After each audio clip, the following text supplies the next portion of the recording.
بسم اللہ الرحمن الرحیم۔ قسط نمبر 40۔ چاند دو ٹکڑے ہو گیا۔ کفار مکہ اپنے مظالم اور بدترین حرکات کے ساتھ ساتھ حضور صلی اللہ علیہ وسلم سے معجزات کا مطالبہ بھی کرتے رہتے تھے۔ ایک روز ابو جہل دوسرے سرداروں کے ساتھ حضور نبی کریم صلی اللہ علیہ وسلم کے پاس آیا اور بولا، اے محمد صلی اللہ علیہ وسلم، اگر تم سچے ہو تو ہمیں چاند کے دو ٹکڑے کر کے دکھاؤ، وہ بھی اس طرح کہ ایک ٹکڑا ابو قبیس پہاڑ پر نظر آئے اور دوسرا قیقان پہاڑ پر نظر آئے۔ مطلب یہ تھا کہ دونوں ٹکڑے کافی فاصلے پر ہوں تاکہ اس کے دو ٹکڑے ہونے میں کوئی شک نہ رہ جائے۔ اس روز مہینے کی 14ویں تاریخ تھی، چاند پورا تھا۔ آپ صلی اللہ علیہ وسلم نے ان کی یہ عجیب فرمائش سن کر فرمایا، اگر میں ایسا کر دکھاؤں تو کیا تم ایمان لے آؤ گے؟ انہوں نے یک زبان ہو کر کہا، ہاں بالکل، ہم ایمان لے آئیں گے۔ آپ صلی اللہ علیہ وسلم نے اللہ تعالیٰ سے دعا فرمائی کہ آپ کے ہاتھ سے ایسا ہو جائے۔ چنانچہ چاند فوراً دو ٹکڑے ہو گیا۔ اس کا ایک حصہ ابو قبیس پہاڑ کے اوپر نظر آیا اور دوسرا قیقان پہاڑ کے اوپر۔ اس وقت نبی اکرم صلی اللہ علیہ وسلم نے ارشاد فرمایا، لو اب گواہی دو۔ ان کے دلوں پر تو قفل پڑے ہوئے تھے، کہنے لگے، محمد صلی اللہ علیہ وسلم نے ہم لوگوں کی آنکھوں پر جادو کر دیا ہے۔ کچھ نے کہا، محمد صلی اللہ علیہ وسلم نے چاند پر جادو کر دیا ہے، مگر ان کے جادو کا اثر ساری دنیا کے لوگوں پر نہیں ہو سکتا۔ مطلب یہ تھا کہ ہر جگہ کے لوگ چاند کو دو ٹکڑے نہیں دیکھ رہے ہوں گے۔ اب انہوں نے کہا، ہم دوسرے شہروں سے آنے والوں سے یہ بات پوچھیں گے۔ چنانچہ جب مکہ میں دوسرے شہروں کے لوگ داخل ہوئے تو انہوں نے چاند کے بارے میں ان سے پوچھا۔ آنے والے سب لوگوں نے یہی کہا، ہاں ہاں، ہم نے بھی چاند کو دو ٹکڑے ہوتے دیکھا ہے۔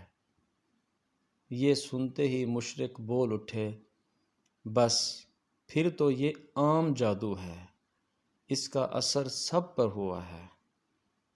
کچھ نے کہا، یہ ایک ایسا جادو ہے جس سے جادوگر بھی متاثر ہوئے ہیں، یعنی جادوگروں کو بھی چاند دو ٹکڑے نظر آیا ہے۔ اس پر اللہ تعالیٰ نے سورہ قمر کی آیات نازل فرمائیں، جن کا ترجمہ ہے، قیامت نزدیک آ پہنچی اور چاند شق ہو گیا، اور یہ لوگ کوئی معجزہ دیکھتے ہیں تو ٹال دیتے ہیں اور کہتے ہیں یہ جادو ہے جو ابھی ختم ہو جائے گا۔ مختلف قوموں کی تاریخ سے یہ بات ثابت ہوتی ہے کہ چاند کا دو ٹکڑے ہونا صرف مکہ میں نظر نہیں آیا تھا، بلکہ دوسرے ملکوں میں بھی اس کا مشاہدہ کیا گیا تھا۔ اسی طرح ایک دن مشرکین نے کہا، اگر آپ واقعی نبی ہیں تو ان پہاڑوں کو ہٹا دیجئے جن کی وجہ سے ہمارا شہر تنگ ہو رہا ہے، تاکہ ہماری آبادیاں پھیل کر بس جائیں، اور اپنے رب سے کہیں کہ ایسی نہریں جاری کر دے جیسی شام اور عراق میں ہیں، اور ہمارے باپ دادوں کو دوبارہ زندہ کرا کے دکھائیں۔ ان دوبارہ زندہ ہونے والوں میں سے قصی بن کلاب ضرور ہو، اس لیے کہ وہ نہایت دانا اور عقل مند بزرگ تھے۔ ہم اس سے پوچھیں گے، آپ جو کچھ کہتے ہیں سچ ہے یا جھوٹ؟ اگر ہمارے ان بزرگوں نے آپ کی تصدیق کر دی اور آپ نے ہمارے یہ مطالبے پورے کر دیے تو ہم آپ کی نبوت کا اقرار کر لیں گے اور جان لیں گے کہ آپ واقعی اللہ کے بھیجے ہوئے ہیں۔ اللہ تعالیٰ نے آپ کو ہماری طرف رسول بنا کر بھیجا ہے، جیسا کہ آپ دعویٰ کرتے ہیں۔ ان کی یہ باتیں سن کر نبی کریم صلی اللہ علیہ وسلم نے ارشاد فرمایا، مجھے ان باتوں کے لیے تمہاری طرف رسول بنا کر نہیں بھیجا گیا، بلکہ میں تو اس مقصد کے لیے بھیجا گیا ہوں کہ ایک اللہ کی عبادت کرو۔ ایک مشرک کہنے لگا، آپ اسی طرح کھانا کھاتے ہیں جس طرح ہم کھاتے ہیں، اسی طرح بازاروں میں چلتے ہیں جس طرح ہم چلتے ہیں، ہماری طرح ہی زندگی کی ضروریات پوری کرتے ہیں، لہٰذا آپ کو کیا حق ہے کہ نبی کہہ کر خود کو نمایاں کریں؟ اور یہ کہ آپ کے ساتھ کوئی فرشتہ کیوں نہیں اترا جو آپ کی تصدیق کرتا؟ اس پر اللہ تعالیٰ نے سورہ فرقان کی آیت 7 نازل فرمائی، جس کا ترجمہ ہے، اور یہ کافر لوگ رسول اللہ صلی اللہ علیہ وسلم کی نسبت یوں کہتے ہیں کہ اس رسول کو کیا ہو گیا ہے کہ وہ ہماری طرح کھانا کھاتا ہے اور بازاروں میں چلتا پھرتا ہے، اس کے ساتھ کوئی فرشتہ کیوں نہیں بھیجا گیا کہ وہ اس کے ساتھ رہ کر ڈرایا کرتا، اس کے پاس غیب سے کوئی خزانہ آ پڑتا، یا اس کے پاس کوئی غیبی باغ ہوتا جس سے یہ کھایا کرتا۔ اور ایمان لانے والوں سے یہ ظالم لوگ یہ بھی کہتے ہیں کہ تم تو ایک بے عقل آدمی کی راہ پر چل رہے ہو۔ پھر جب انہوں نے یہ کہا کہ اللہ تعالیٰ کی ذات اس سے بہت بلند ہے کہ وہ ہم ہی میں سے ایک بندے کو رسول بنا کر بھیجے، تو اس پر اللہ تعالیٰ نے سورہ یونس کی آیت 2 نازل فرمائی، جس کا ترجمہ ہے، کیا ان مکہ کے لوگوں کو اس بات سے تعجب ہوا کہ ہم نے ان میں سے ایک شخص کے پاس وحی بھیج دی کہ سب آدمیوں کو اللہ کے احکامات کے خلاف چلنے سے ڈرائیں، اور جو ایمان لے آئے انہیں خوشخبری سنا دیں کہ انہیں اپنے رب کے پاس پہنچ کر پورا رتبہ ملے گا۔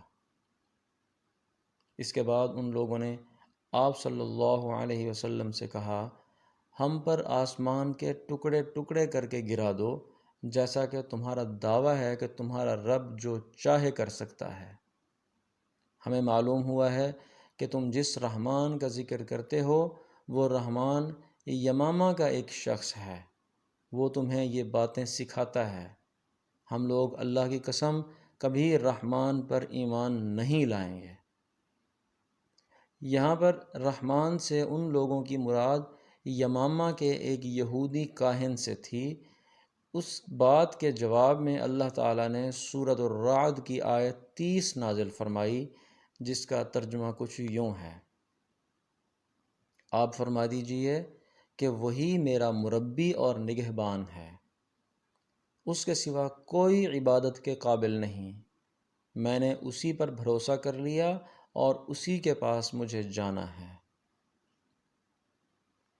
اس وقت آپ پر رنج اور غم کی کیفیت طاری تھی، آپ کی عین خواہش تھی کہ وہ لوگ ایمان قبول کر لیں، لیکن ایسا نہ ہو سکا، اس لیے غمگین تھے کہ اسی حالت میں آپ وہاں سے اٹھ گئے۔